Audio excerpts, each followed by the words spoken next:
mid-20th century, European anti-Semitism certainly existed. But apart from blind prejudice, what are the possible structural reasons for the explosion of ethnic and racial hate? Civilization, as we always need to remind ourselves, is paper thin. Join me, Jan Darasz, for How We Got Here. Humiliated, beaten, stabbed and eventually burned alive in a barn. Such was the fate of at least 340 Jews killed by some 40 Polish locals in the village of Jedwabne on July 10, 1941. The murder unfolded following the withdrawal of Soviet troops from the advancing Nazi German forces. At the time, the local population viewed the Germans as liberators from the brutal Soviet occupation. Their indictment, which drew upon anti-Semitic prejudices and stereotypes, fell on the fertile ground. The pogrom in Jedwabne took on the characteristics of a symbolic Polish revenge against the Jews for Soviet repression. The outline of the crime was likely copied after that put into action in the neighbouring village of Radziłów.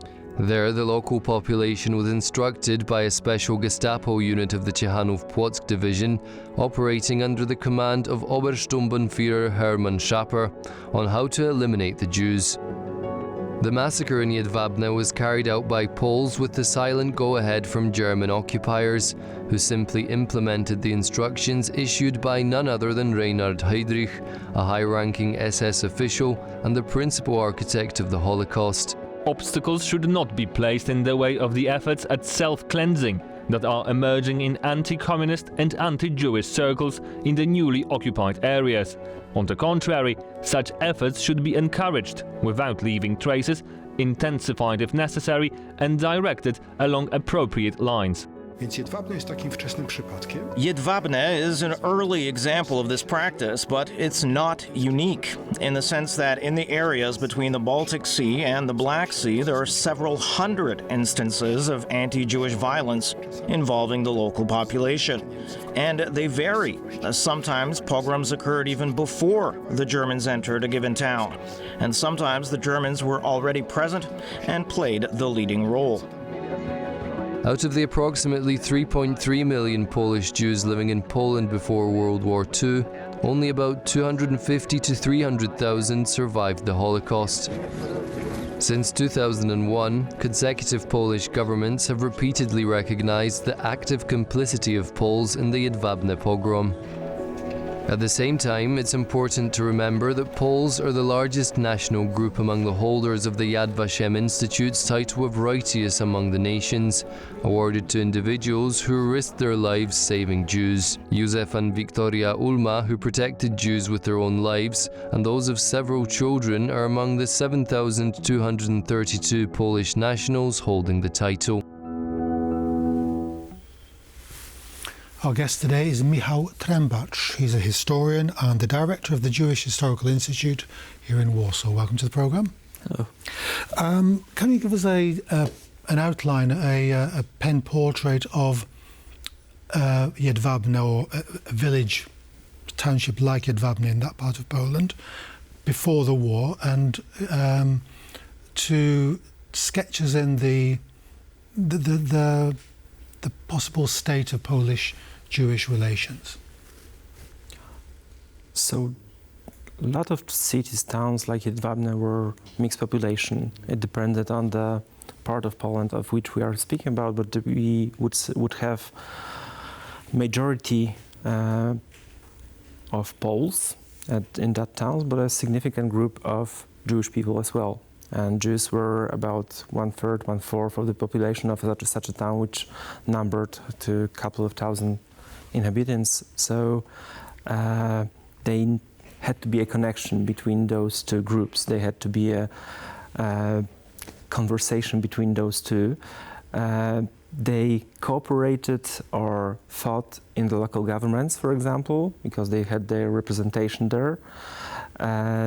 There was, in the early 20s and in the late 30s, there was a growing hostility between those two groups. We observe day-by-day violence towards the Jewish population that was caused by the economic situation of that time, but also by the political forces in the among the Poles, by the National Democracy, which used anti-Semitism as a way to support its members, to get support for their actions. And we observe boycott of the Jewish shops. We observed, as I said, day-to-day violence, but also pogroms in which there were arsoning of the Jewish districts, destroying the Jewish districts, looting of the shops, etc. And we, on the Jewish side, we would observe also growing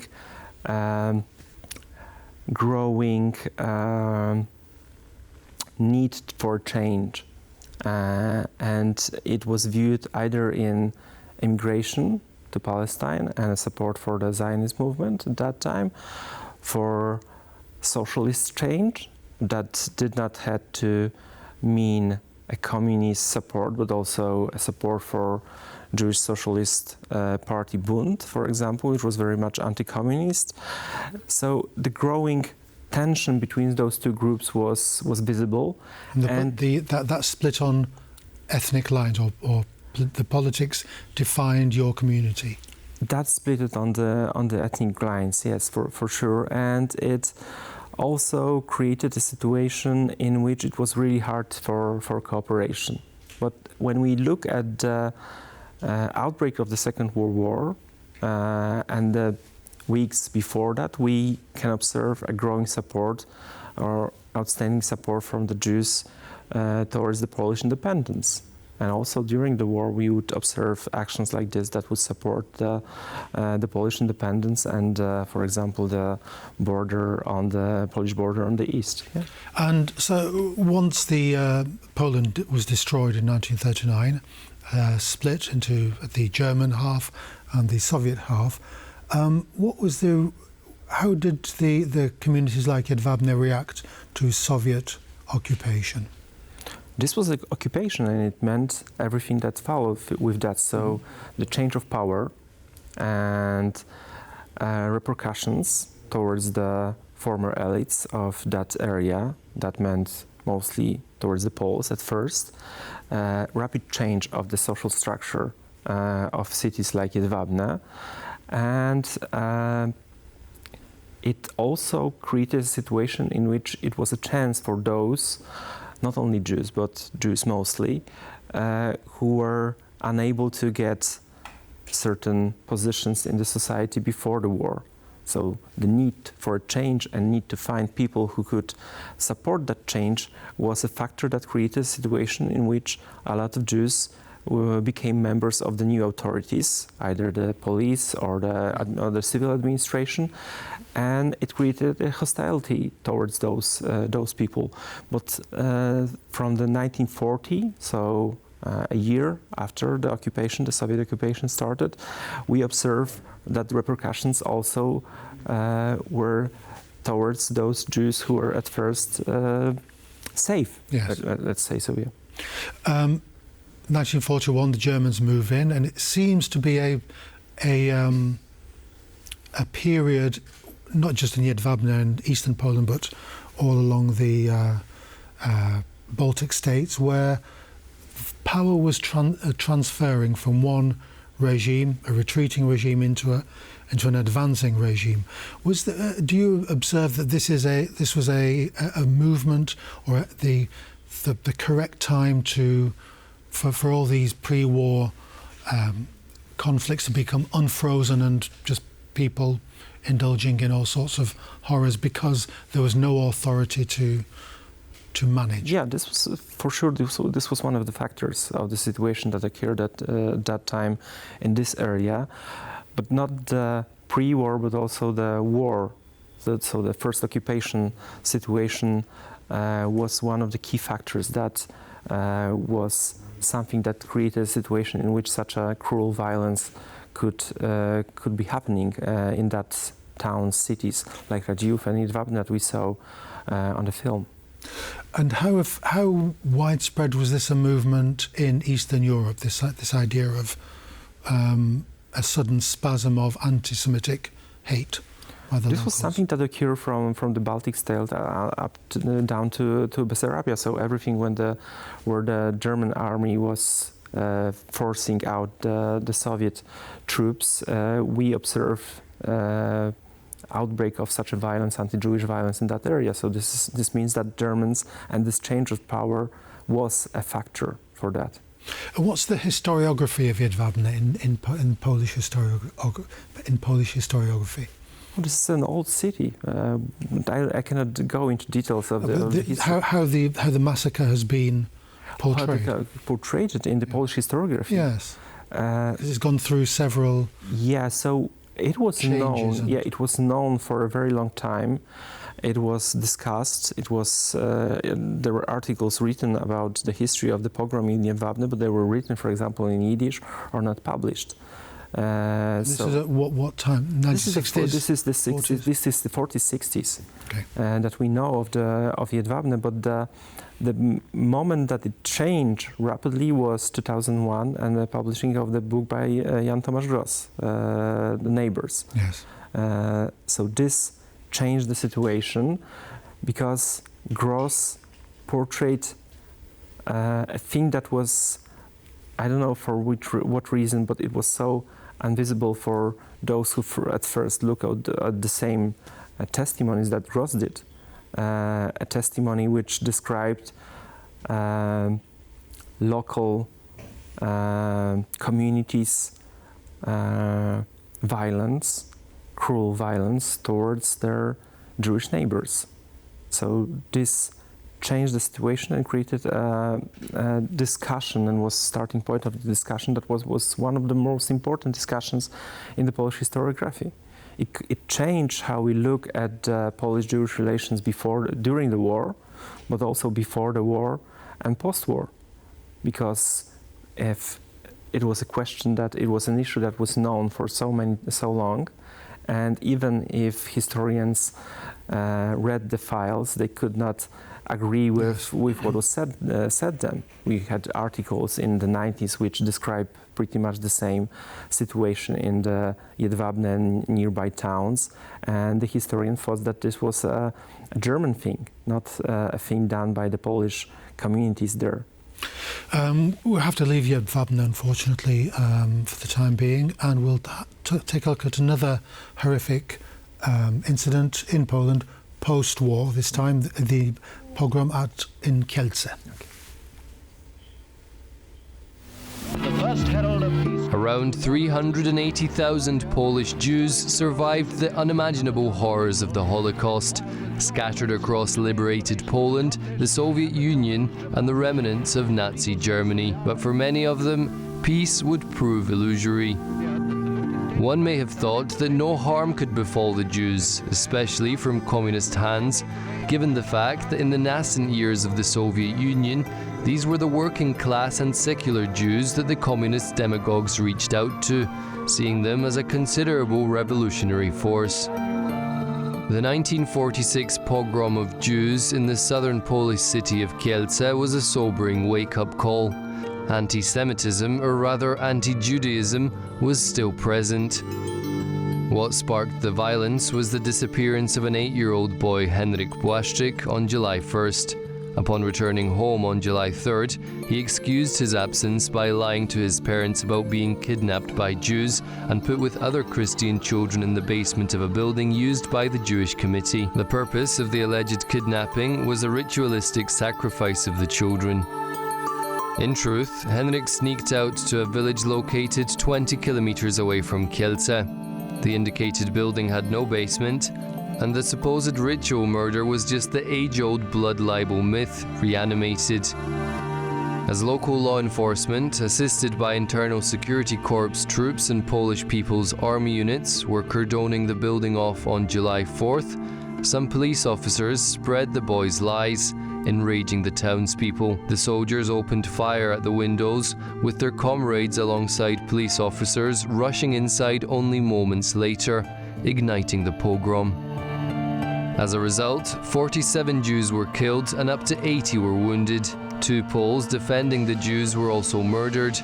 The pogrom triggered a panic among Polish Jews, leading as many as 100,000 of them to emigrate. But the Kielce Pogrom was not an isolated case of communist violence against Jews. In Czechoslovakia in 1952, 11 high-ranking communist officials, most of them Jewish, were executed after show trials on charge of treason and Zionism. In the Soviet Union, a state-sponsored anti-intellectual and anti-Semitic campaign based on conspiracy theories alleged the anti-Soviet cabal of prominent medical specialists intended to murder leading government and Communist Party officials, including Joseph Stalin. The 2 years campaign, launched against the doctors in 1951, was likely set in motion by Stalin as a pretext to begin a massive purge of the Communist Party. As a result, several Jewish doctors died in prison after being tortured. March 1968 saw yet another anti-Jewish crackdown, following protests over the communist government's ban on a performance of Adam Mickiewicz's play Forefathers' Eve at the National Theatre in Warsaw. The protests were violently suppressed and gave the communist leadership a pretext to remove Jews from academia, government and the military. This in turn led to mass emigration of up to 20,000 Jews. It seems that on the basis of an age-old sort of legend about the blood myth, blood libel myth, the communist security authorities took advantage of that. Is that an accurate picture to portray about the massacre in Kielce? Not quite. I would say that it would suggest that this was initiated by the communist authorities, and it was not. The blood label was present at that time among the Polish population. It was a key factor in pogroms in Rzeszów in 1945 and in Krakow the same year, and then in Kielce. This was something that was present in the society, not because of the communist authorities, but because of the condition of the society at that time. A society that could believe in myths, it could believe in magic. And we heard that the policemen were responsible for getting the information spread, and this is probably true, that they found from one to each other. But the thing is that it was not action organized by somebody, but it was something that they truly believed in. We could find letters of the policemen describing, for example, aftermath of the Rzeszów pogrom from 1945, in which they described that they saw by themselves bodies and that were eaten by the Jews, that were made into sausage, and etc., etc. So this was something that people actually did believe, and the members of the police that were crucial for the anti-Jewish violence in those cities also believed in. And we must also know that some of them were members of the pre-war anti-Semitic political movements as well. So they were members of the communist police after the war, but before the war they were members of the completely different political movement that was far right and very anti-Jewish. So this is the case of Jedwabne for sure, of Jedwabne, of Kielce for sure. Sorry. You mentioned Kielce and Rzeszów. What other? There seems to be a return to the pattern of one state leaving another state, another form of authority arriving, trying to establish itself. Was this a pattern in the other way, from east to west? No, I don't think so. I don't think that the fact that this was a new state that was emerging after the war, this was not a case of this anti-Jewish violence in those cities. I think that this was the condition of the society, and maybe partly weakness of the state at that stage. That such a violence could be held in the cities like this. What was the effect of German rule since 1939 to late 44, and then the communist rule? How did that affect relations between Poles and Jews? Was it a society that was always fractious, always at odds with each other anyway, even before these two authoritarian regimes. For sure, but the fact that people started believing in something that did not, we can read in some sources about blood label from the interwar period. This was not the case. And here, this is the crucial element of all those pogroms that we speak about. The fact that the people actually did believe in the blood label, that they believed that children were kidnapped and murdered. And this is the case of Rzeszów, of Kraków, and of Kielce.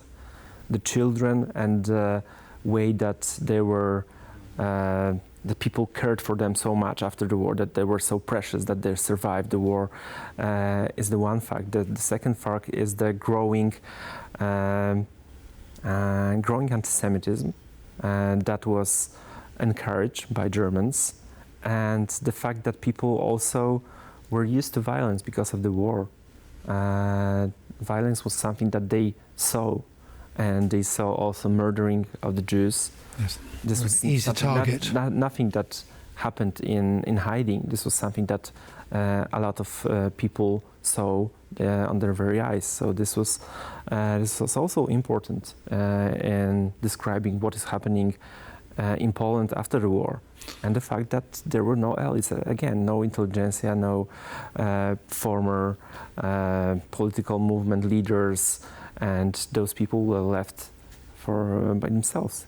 Yeah. We saw in the clip there that 100,000 people left Poland, and then we move on to the next, I suppose, big anti-Semitic surge, 1968. Was that the Communist Party tearing itself apart and again using the Jews as an easy target, or was there again this deep-seated anti-Semitism within the Polish, even the Communist Party? So this was the combination of the two. These events of 1968, that the communists used the fact of the anti-Semitic prejudice in the society to start a campaign targeting the Jews as those who are unfaithful to the Polish state, that have two homelands, one in Israel, one in Poland, and that they have to choose one.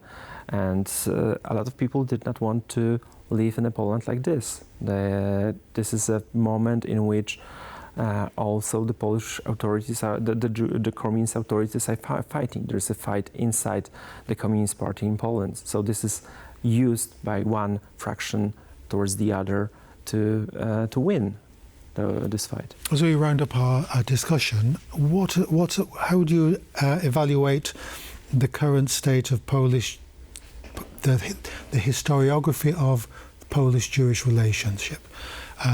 We have 1,000 years of history, not always harmonious, but nonetheless, we've lived together in Poland.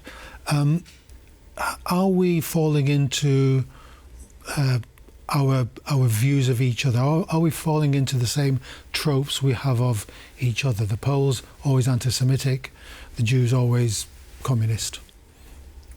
I don't think so. The situation in the world has changed, but the situation in which